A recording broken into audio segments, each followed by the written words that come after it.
One of the tricks that we just saw in modern times was the fact that the matte painting was obviously there, and it was the chasm of the in construction building. But the thing that was just blowing people's mind at the time, especially people in the know, was that the camera was moving. The camera was panning back and forth to capture the action. And up until that point, and even beyond that point, nobody knew how to move the camera with a matte painting. But Charlie kind of figured it out, Charlie Chaplin, and it has to do with what's called a nodal pan.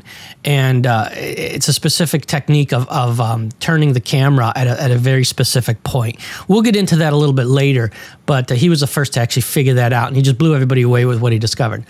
But taking a step back to see where we came from, I think is so important, because it not only gives you an appreciation of the art, but of course it defines why we do what we do today. Especially in terms of technique and terminology. So we're going to take a quick step back and figure out where this came from so we know what we're doing right now. Early years. It's generally accepted that the first pioneer of this glass plane trickery is a guy named Norman Don. That's Norman right there. On the 1907 film Missions of California, where he did what he called repair work on dilapidated churches. And many of the buildings which Don was filming were at least partially destroyed. What this is it's not a secret mission to California.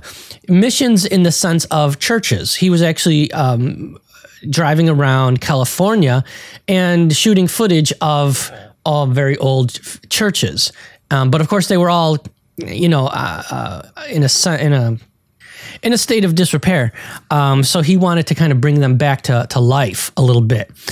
And many of the buildings which Don was filming were partially destroyed by painting sections of the roof or walls back in. The impression was made that the buildings were in fact whole. The main difference between a glass shot and the matte shot is that with the glass shot, all the filming is done with a single exposure of film. And many of the missions, the churches that Don was filming had been partially destroyed. And he would use matte paintings to make the buildings look whole again. And often painting missing arches or roofs. And Don would often disguise telephone poles as trees, as illustrated here. Don mentored many other artists who subsequently produced thousands of matte paintings for film in the next 40 years. Taking a quick look, obviously there's his camera. He sets up a vertical pane of glass between the subject and the camera. Here is the poles, perhaps, this is actually his sketch here. The poles, the building he wants to repair. And so he's just painting right here, right on top, and basically creating the illusion. So like I mentioned before, matte paintings are one of the oldest and most effective special effects techniques. These highly detailed paintings have a tradition that stems actually from hundreds of years ago. In the theater, flat planes of wood and canvas were painted to add depth and realism to a stage set, making a logical transition from stage to screen.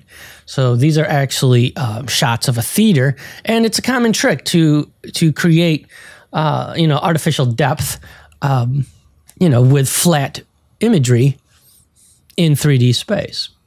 Later on, we created a term for that, which we use very often in Nuke, which is a compositing program that we'll talk a little bit about later as well, called 2.5D. But like I mentioned, it basically came from theater. And so whether you're using paint or pixels, the challenge is still the same. Save production cost and time, and fool the eye. You don't want to tell your production crew, well, we have to build King's Landing. You're not going to build that. It's just too big, but you can do a matte painting, right? So you want to save production, you want to save cost, you want to save time, you want to fool the eye. The biggest challenge has always been to replicate photographic reality perfectly. That's the key. You really have to paint or create your digital artwork realistically. Right? Not close, but perfectly. And only bad matte paintings and imperfections are noticed. Now, obviously, these shots are from Game of Thrones, which used a ton of matte paintings throughout. Let's take a look at some successful matte painting goals here. And if you want to become a successful matte painter, here's what you need to do. First of all, realistic lighting and exposure. This is by far the single biggest obstacle to overcome. And this reason why a lot of matte paintings fall short of complete believability.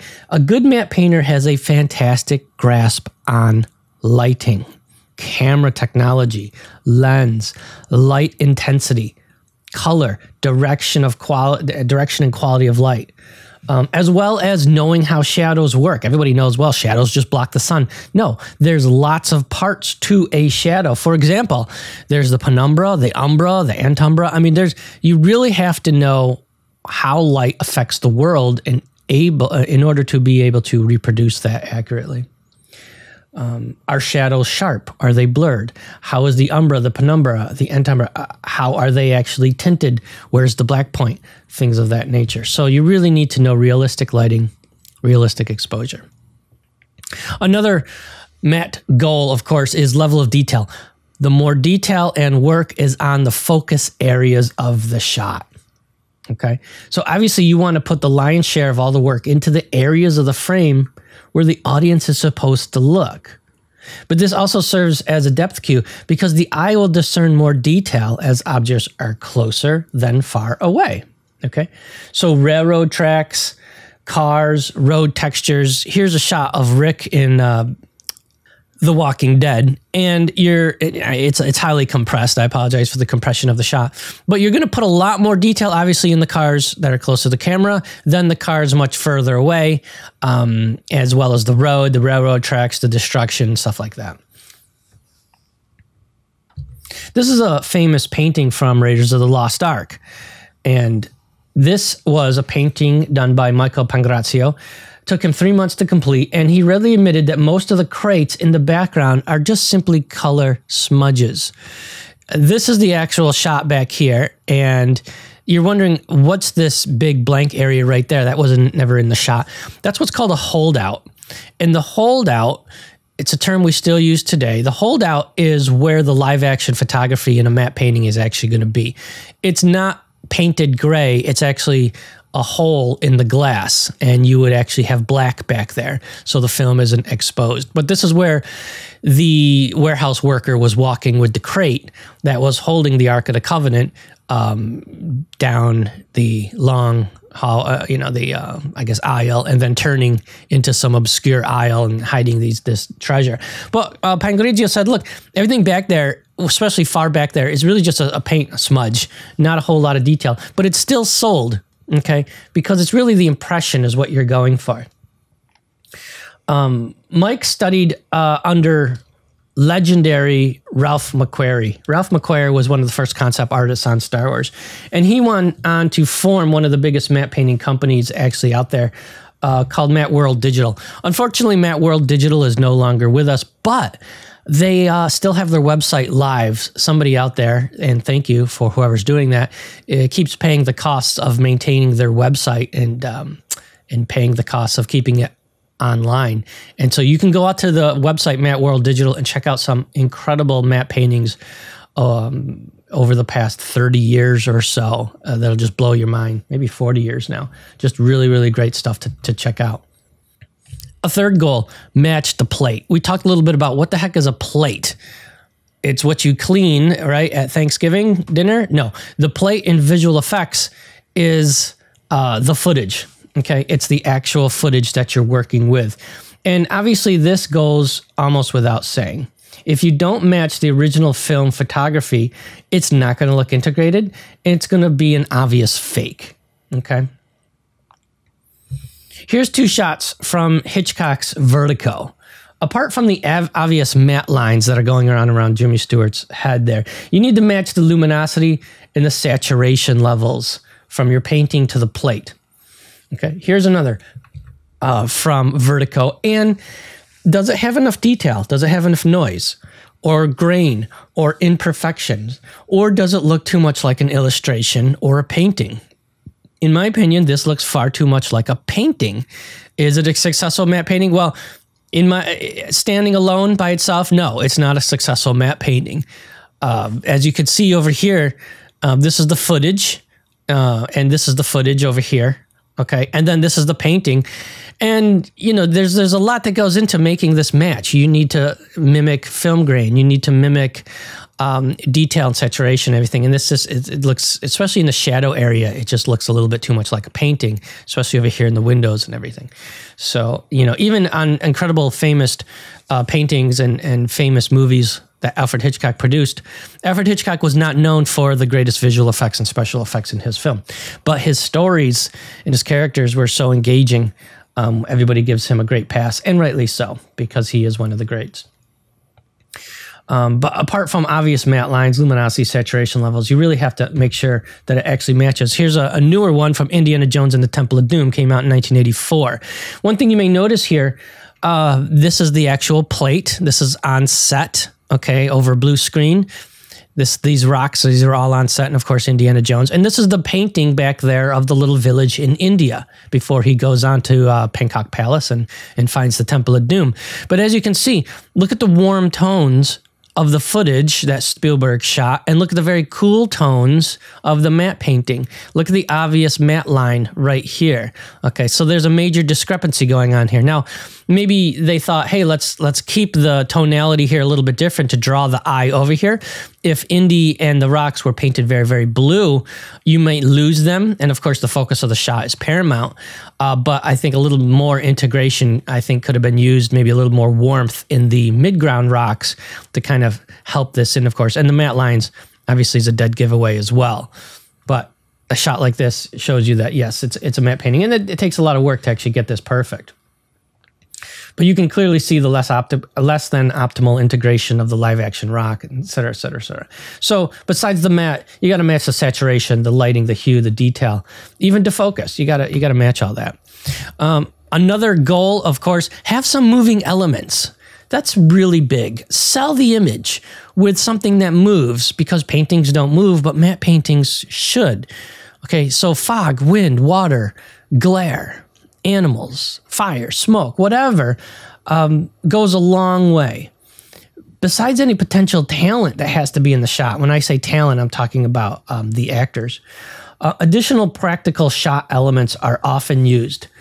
Footage of perhaps flocks of birds or roving animals or smoke of all kinds of different speeds and intensity. You know, where would this matte painting be if Mount Doom there, I believe it's called Mount Doom, was just statically frozen there? You got to have the moving smoke, you know, you got to have the clouds moving and maybe some drifting fog across the landscape, right? So today's matte painters not only have a huge digital catalog of these practical elements over green or blue or black, but scores of skies, mountains, fields, rocks, and clouds. You know, a great matte painter just has libraries of different assets to pull together and create a new image. You never just run out and grab a photo and throw the photo in and they say, there's your matte painting. Number one, you're going to get sued, right? Because it's not your photo, all right? And it's too obvious that it was just taken wholesale from somebody else. So you're going to take pieces of things and combine them to create a new work of art. You could always simulate whatever natural phenomenon you need, but it's often faster to combine key footage together to create something new and quick. Distant flying cars or spaceships are often rendered in passes for the matte department to help sell the shot. A good matte painter must also adhere to the same cinematic compositional rules like any other shot that the director or the director of photography was composing in the camera. Strong staging. It's actually one of the principles of animation. Strong focal point. That's a design element. Put on your graphic design hat. You know, filmmakers are graphic designers. You're composing in a canvas. You're creating a montage of the scene. And quick readability. You don't want the viewer confused. Say, what am I supposed to be looking at here? So you really need to know cinematic compositional rules. And often the artist would get approval of the composition, ahead of time with sketches based off of storyboards or animatics. Here's a matte painting from 1989's Batman with Michael Keaton, directed by Tim Burton. Very dangerous place to park your car. I don't know how many times he accidentally maybe went off that thing, but he's Batman. He'll survive that. But notice the focal point, the lines, the convergence, the lighting, the focus, it all kind of shows you exactly where you need to look. Here's another matte painting from a movie called The Blues Brothers with Dan Aykroyd, John Belushi. I'm sorry, Jim is his brother. Obvious graphic design elements are in play. What are they? Where are they? Well, the church, you're supposed to look at the church. It's close to center of the frame. It's in focus. It's bright. Look at the other buildings. They're not bright. Okay, now you could say, well, there's a little divine intervention going on here. But the light, the beam of light is aiming down into the church, right? So everything is basically showing you what you need to look at. Good focal, good graphic design and good focal point. And another one is camera movement. And before the advent of digital matte paintings or set extensions, camera movement was really tricky. And matte paintings were often done with simply locked off shots. A locked off shot is when you just kind of hold the camera still, whether it's on a platform or a tripod, and you don't move it. And that's what's usually required on matte paintings, because how do you get perspective shift or parallax in a painting? You couldn't back in the day, right? So adding interest with camera pans, and of course Charlie Chaplin figured out a trick, but if you noticed in his modern times matte painting, it was panning back and forth, but there wasn't any parallax, and there wasn't any parallax because it wasn't a tracking shot. It was actually a nodal pan, but we'll talk about that later. But adding interest with camera pans or dollies or tracks, true camera zooms are pretty uncommon, unless you're Sam Raimi. Camera movement in a matte painting, unless there is no live action photography to integrate, usually is done by 3D tracking, duplicating exactly on set the camera movement and incorporating that into the matte shot software.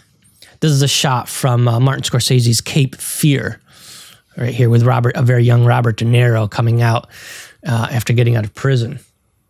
Typical 3D tracking software packages in visual effects pipeline: Nuke, PF Track, Synthesize. We're not going to get into the 3D tracking software. That's outside the scope of our discussion right now. But extreme camera movement, where the lack of true parallax breaks down, would either require specific hero assets, 3D hero assets close to the camera, or would be achieved by doing a full CG set extension, which we'll get into. This is a shot from Close Encounters of the Third Kind, spaceships coming out of the clouds. Usually the clouds, you would see animated clouds like this. How did they do that back in the day? With water in a tank. And if you have a water filled up into a tank, and then you pour perhaps like white paint or another really heavy density liquid, it's going to float above the water and it's going to give you really cool effects, and they call those tank effects. So that's usually how spooky clouds were animated back in the day, was pouring paint into a tank of water and shooting through it.